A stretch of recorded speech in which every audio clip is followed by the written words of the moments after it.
साथियों नमस्कार, स्वागत है आपका एक और नई वीडियो में। तो भाई गन्ने भर दिए, ठंड बराबर हो ही रही है। तो आज एक ठेकेदार है हमारे, इनका काम नहीं मटा है।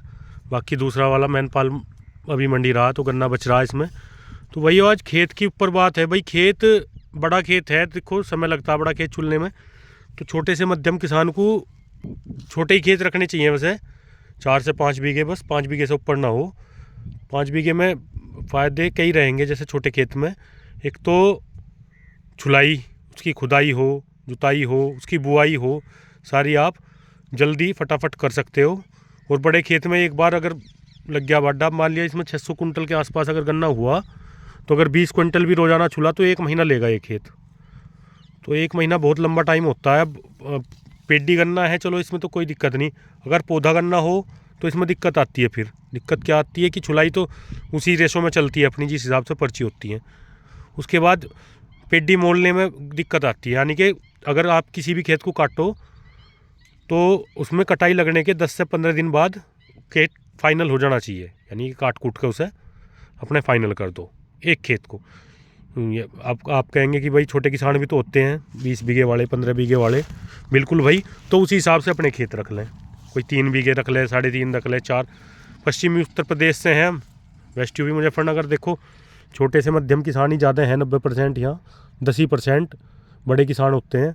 और 10 उनमें भी भाई बंटवारे हो गए, सब पे ही कमी ज़मीन रह जाती है। तो सब फिर जिनका इकट्ठा काम चल रहा है वो तो सही है, नहीं इसके बाद सब पे कमी कम रहेगी।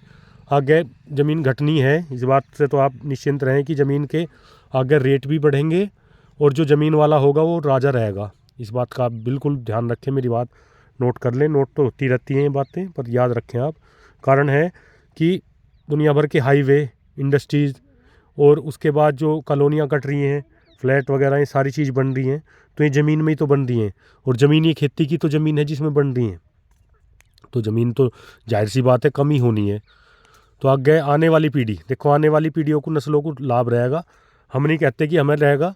भाई 35 वर्ष आयु होगी, आगे 35 है या नहीं, इस बात की भी कोई गारंटी नहीं है। तो हाँ, जो हमारे बच्चे हैं, उनके बच्चे होंगे, वो कहीं ना कहीं अपने में सक्षम बन जाएंगे।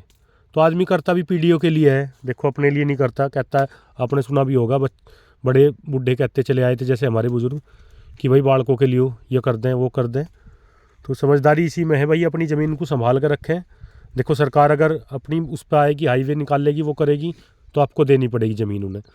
बाकी अदर जैसे छोटे और साइड को प्राइवेट आदमियों को ना अपनी ज़मीन दे। अभी अब से 10 साल बाद आप देखना, ज़मीन के रेट सोने के रेट बराबर हो जाएंगे।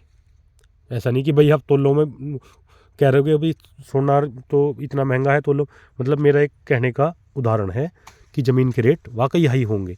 और आप देख भी रहे होंगे, हमारे इस क्षेत्र गाँव की बात करें हम अपने, तो सर्किल रेट 2011 में हमारे यहाँ का सर्किल रेट जो था वो करीब 18 लाख रुपए हेक्टेयर था। हमारे क्षेत्र की, इस गांव की बात कर रहा हूँ मैं। और आज के डेट में 54 लाख रुपए, 55 लाख रुपए का सर्किल रेट है। 3 गुना तो सरकार की निगाह में सरकारी रेट ही बढ़ गया। और जो ज़मीनों के रेट 3 से 4, 3.5 लाख रुपए थे, आज 10-10 लाख रुपए के रेट हो गए। रोड के नज़दीक, हम ये हमारे खेत रोड के नज़दीक है, तो बहुत उच्च रेट जा रहे हैं। पर रेट जब ही हैं जब आप बेचोगे, नहीं तो आप खेती करोगे इनमें। और खेती करने का कोई रेट नहीं होता ज़मीन का, आपको उसमें खेती करनी है, लगे रहो अपना। देखो बड़ों की कहावत है भाई, खेती कभी भूखा मरन नहीं देती। तो आपके उल्टे सीधे शौक तो करन नहीं देने की है, पर बाकी ये है कि रोटी में, खाने में, आपकी ब्याह शादियों में, इनमें पूरा का पूरा अपना बजट के हिसाब से काम ये करती रहेगी। तो भाई गन्ने की कोई इसमें गिनती सी तो रही नहीं, कितनी ट्रॉली हमारी चली गई, ट्रॉली बुग्गी।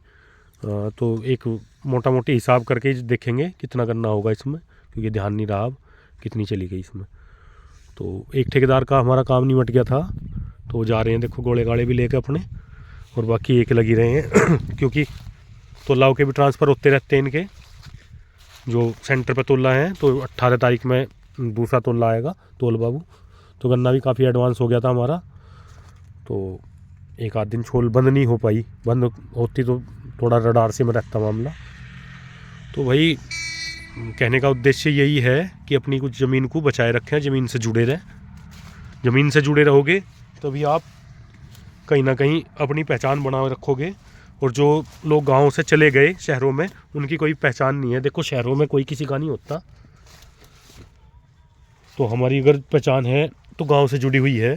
क्योंकि आप कहीं भी जाकर अपना इंट्रोडक्शन दोगे शहर में, दिल्ली, बम्बई, आगरा और विदेश भी चले जाओ, तो आपसे सबसे पहले ये पूछा जाएगा कि आप कौन से गांव से हो। तो यानी कि हमारी जो पहचान है वो हमारे गांव से ही है, ज़मीन से है। गांव का मतलब ये नहीं कि गांव से, ज़मीन से, क्योंकि हम ज़मीन से जुड़े हुए लोग हैं, तो ज़मीन से ही जुड़े रहें भाई। चले जाओ चांद पे, कोई बात नहीं, आपके तार जो हैं वो ज़मीन से ही जुड़े रहने चाहिए। करते हैं भाई ट्रैक्टर स्टार्ट। एक समस्या बन रही है ट्रैक्टर में, गियर थोड़े टाइट लग रहे हैं, तो क्लच प्लेट कहीं ना कहीं दिक्कत कर रही है। तो एक बार मिस्त्री से एडवाइस लेनी पड़ेगी। ज़्यादा तो गड़बड़ नहीं कर रही, पर हाँ कुछ ना कुछ गड़बड़ है इसमें, स्मूथनेस नहीं है वो वाली जो आ रही थी इसमें। क्लच की भी थोड़ी बहुत समस्या लगी मुझे ट्रैक्टर में, मैक्सी में, कि क्लच प्लेट ज़्यादा खाता है ये। हालांकि हमने डलवाई नहीं एक बार भी, पर कुछ ट्रैक्टर ऐसे होते हैं जिनमें आपको ज़रूरत ही नहीं पड़ती क्लच प्लेट डलवाने की 20-20 साल तक। तो देखते हैं भाई क्या रिजल्ट रहेगा। मिट्टी उठाने का काम अपना चल ही रहा था यो, तो थोड़ा सा काम रह गया एक दिन का। लेबर हाथ नहीं लग रही भाई, पैसे लेकर चले गए, और जब जिस लेबर को आप पैसे दे दोगे वो फिर तो आनी ही नहीं। अब रोजाना चक्कर देते हैं अपने पीरे और जीरे, आना है नहीं उनको यहाँ। तो खैर जैसे भी होगा भाई, और किसी को देखेंगे। ये देखो, तो पत्ती जुताई का ही है प्रोग्राम, इसमें भैरों से जुतेगी। लोग आते जाते एडवाइस देते रहते हैं, बोला भाई ऐसे कर लियो, ऐसे जोत लियो, वैसे कर लियो। तो देखते हैं भाई, पहले चुल जाए। ये खड़ा है इसमें 100-150 कुंटल गन्ना रह गया, तो जल्दी ये कट जाएगा। कटने के बाद एक खेत और पेटी का बच रहा है हमारे पास, उसके बाद पौधे गन्ने में जब आएगी छोल। ये इधर रह रही है मट्टी थोड़ी सी, इधर ज़्यादा नहीं रह रही, थोड़ी सी रह रही है। तो भाई ठंड बढ़िया पड़ी रही है। देखो ठंड होएगी तभी गेहूँ बढ़िया होंगे, नहीं तो बिना ठंड के कुछ नहीं है। और प्रकृति का जो संतुलन है वो भी कभी बना रहेगा जब बारिश, धुंध, पाला, सारी चीज़ चाहिए आपको, जब भी संतुलन बना रहेगा। नहीं तो संतुलन गड़बड़ा जाता है, सर्दी जल्दी आ जाती है, और भाई गर्मी जल्दी आ जाती है, तो संतुलन कहीं ना कहीं बिगड़ जाता है। अब ये बहुत लेट बोई हुई सरसों थी, पीली वाली सरसों है देखो, तो ये भी ठीक हो जाएगी अगर सर्दी चलती रहेगी। सर्दी का पीरियड लंबा होता चला जाएगा तो ये जल्दी ही भाई ग्रोथ कर जाएगी। और गेहूं की फसल ठीक है फिलहाल। तो भाई चल रहे हैं कंटे पे पहुँच के गन्ने तोल के देखते हैं भाई कहीं का प्लान बनता है क्या। तो ऐसी जानकारी से भरी वीडियो देखने के लिए चैनल सब्सक्राइब करें। वीडियो पसंद आए तो लाइक भी कर सकते हैं। और इन्हीं शब्दों के साथ जय जवान जय किसान।